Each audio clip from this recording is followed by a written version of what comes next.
we're now just days out from the November 6th midterm elections, and regardless of how enthusiastic you may or may not feel about the Democratic Party, we have to acknowledge that it's very important that they take back at least one chamber of Congress, so that way we can just end one-party rule in DC, because currently Republicans are in control of every single branch of government. I don't have to tell that to you or explain it to you, and that's incredibly problematic. So if Democrats can just be successful enough to take back the House, which seems relatively likely, then they can stop the worst parts of Donald Trump and the Republicans' agenda from getting through.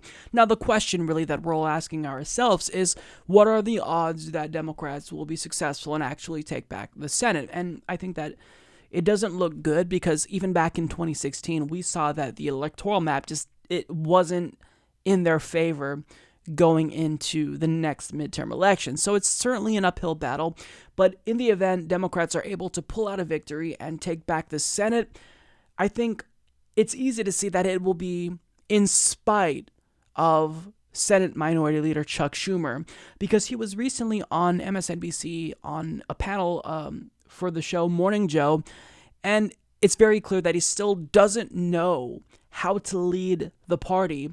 And he's been handed so many gifts and opportunities to get the word out about what the Democratic Party stands for, and he's just utterly clueless as to how to get the message across. So we're going to play this clip, and then I'm going to explain why he's wrong and where he's kind of on the right track, but still falls short at the end of the day. We've been asking, what's a Democrat's message? What's going on? Because there are a lot of depressed Democrats right now post-Kavanaugh. What is your message in this hour of power to get them up out of the pews and contribute to American democracy? Preach. Amen. Okay. Now, very simple. First and foremost, better health care at lower costs. It's the number one issue in America. That's what Donald Trump Everyone says, yeah, except he's raising the costs, and the people know it. They agree with Democrats. And let me just say this, for one thing. Mitch McConnell gave us a gift in the last 3 days. He showed who the Republican Party really is. Day one, cut Medicare, Social Security, Medicaid. Day two, remove 30 million people from health care. Day three, join a lawsuit that gets rid of pre-existing conditions. Health care, my mother used to tell me, when someone shows you who they are, believe them. And that's a game changer. What McConnell did in the last 3 days is a game changer for us. Number one, he talked about cutting entitlements. And then I want to go to number three, though, because the president's saying Republicans will always support pre-existing conditions. Yeah. Republicans are all running around scared, saying, oh, we all support pre-existing conditions. Just let's not put too fine of a brush on this. That's just a blatant lie. Explain to people that are watching why that's a lie. I said to the president yesterday, not personally, but, Twitter, if you really believe it, drop your lawsuit. Right now, the president has a lawsuit that will cause pre-existing conditions to go away. 19 Republican attorneys general joined it, including 2 running for the Senate. They are so scared that they are being hammered on this lawsuit. They say, well, I'm really for it. If you're really for it, get off the GD lawsuit. Willie. Well, the other thing you've raised is the deficit, the debt and deficit, which Republicans and conservatives have preached about for generations, as you know. Blowing a hole through the debt, blowing a hole through the deficit. It's going to be $1 trillion maybe by next year. Right. And yet there's this tax cut that only adds to that. It's the old trick. Is there something in there for Democrats to hit Republicans Absolutely. on? And have they been doing that effectively? Yes. This election is neck and neck. And as I said, McConnell gave us a gift. That's a game changer when he shows who he is and wants to really hurt people on health care. Should it be neck and neck? Shouldn't Democrats be ahead by like 20 points after Donald Trump I'm talking is in the Senate. In the House, it's not neck and neck, but we had a tough map. A year ago, if I came on the show and would have said it's neck and neck, you'd say, forget about it. And what we have found in states where we thought we'd be way behind, we're neck and neck. In states where we thought it would be neck and neck, we're way ahead. We're doing much better than anyone thinks in a very, very tough map. So when it comes to the Democratic Party's message, he brings up healthcare. And that's great. I think that if you're going to focus on anything, focusing on healthcare, which is extremely important to Americans, is something you want to focus on. But his messaging, it leaves a lot to be desired, to say the least, because he states their message is better healthcare at lower costs. Now, as one of the panelists pointed out, that's exactly what Donald Trump promised. So by saying we're going to deliver you with better healthcare at lower costs, you're not really saying much of anything. You're not. You're just not. And what is so frustrating to me is at a time when public opinion polling is showing that 70% of the country, including a majority of Republicans, supports Medicare for all, he is presented with this opportunity to really monopolize messaging when it comes to healthcare, and that's what he goes with. Better healthcare at lower costs. What does that even mean, Chuck? What does that even mean? How are you going to improve healthcare while simultaneously reducing costs if you won't even specifically say that you support something like a public option at a minimum?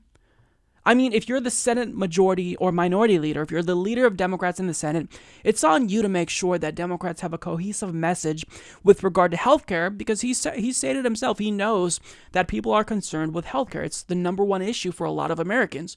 So if that's the case, then wouldn't the first thing you do as leader is get all Democrats on board with one message?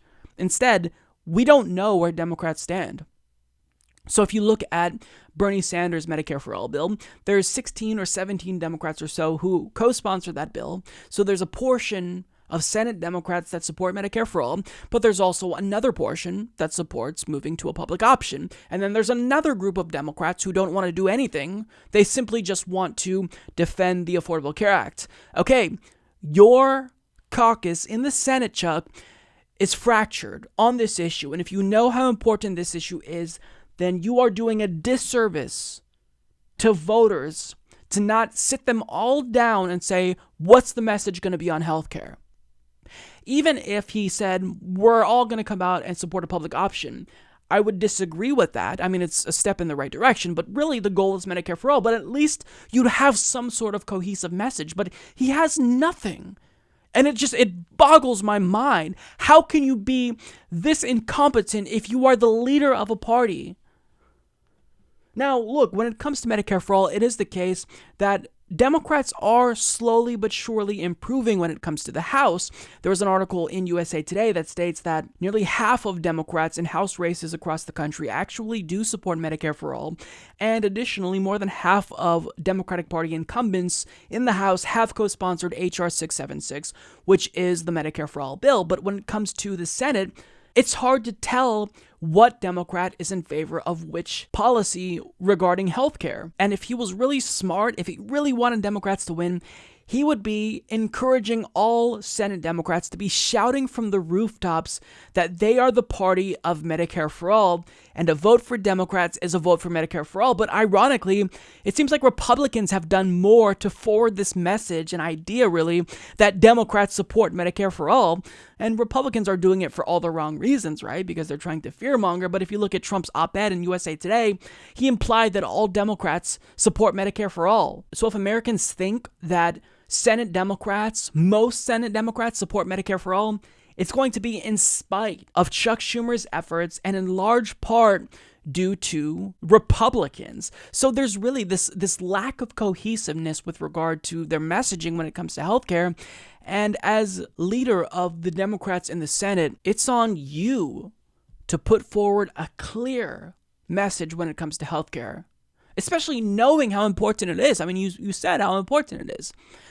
But he's not doing that, and it's so frustrating. Chuck Schumer is precisely the wrong person to lead the Democratic Party at this really important time. Now, Chuck Schumer is kind of on the right track when it comes to other issues he wants to hit Republicans for, because he states, correctly so, that Mitch McConnell is proposing cuts to Medicare and Social Security, and he said that him doing that was a game changer, and he also touched on the lawsuit by Donald Trump's administration to overturn the Affordable Care Act's ban on discrimination against patients with pre-existing conditions.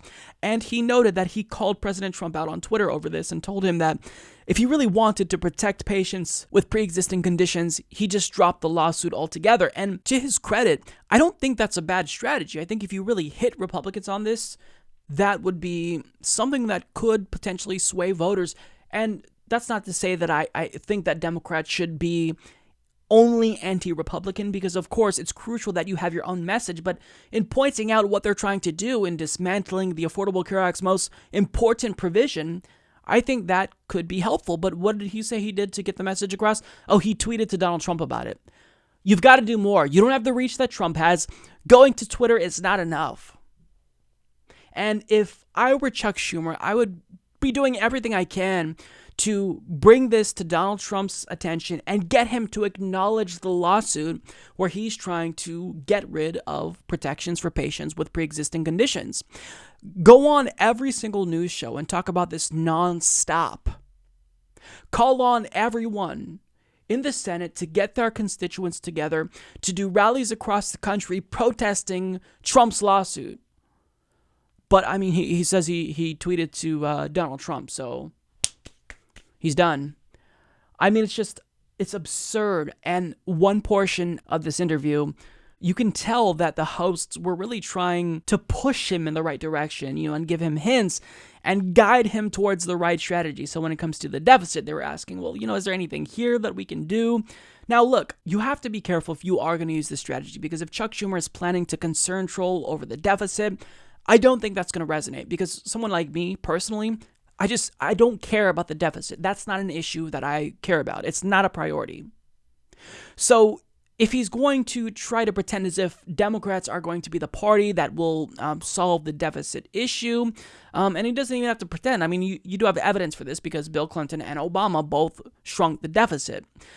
But if he's going to do that and talk about the deficit at all, I don't think it should be in that way. He should hammer Republicans for their hypocrisy on the deficit, because they're the ones who always concern troll about the deficit. And now, in order to address the deficit crisis that they created, they're going to target your earned benefits that you paid into, Social Security, Medicare. So I do think that there is some strategic value in hitting them for their hypocrisy right there.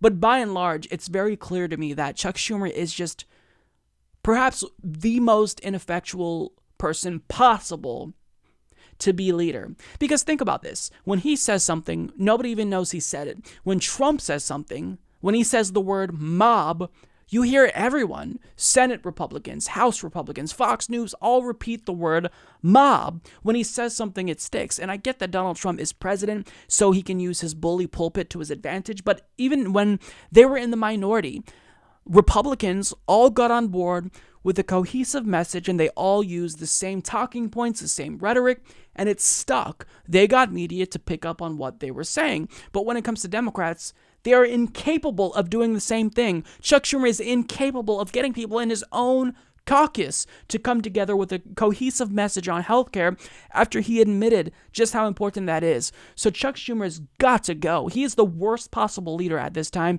Democrats need someone who's actually going to fight, not just for the people, but fight Republicans. And Chuck Schumer, he hasn't got a clue, and he is bungling the party's response to healthcare at a time when he has an opportunity to make the party unstoppable if they get on board with Medicare for All.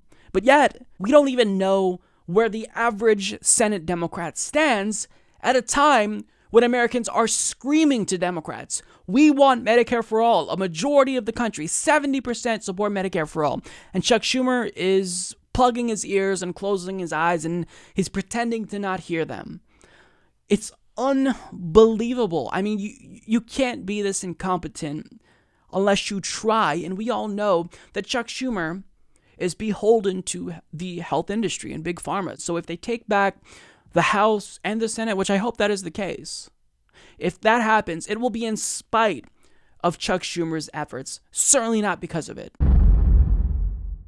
Support this podcast by becoming a patron at patreon.com/Humanist Report.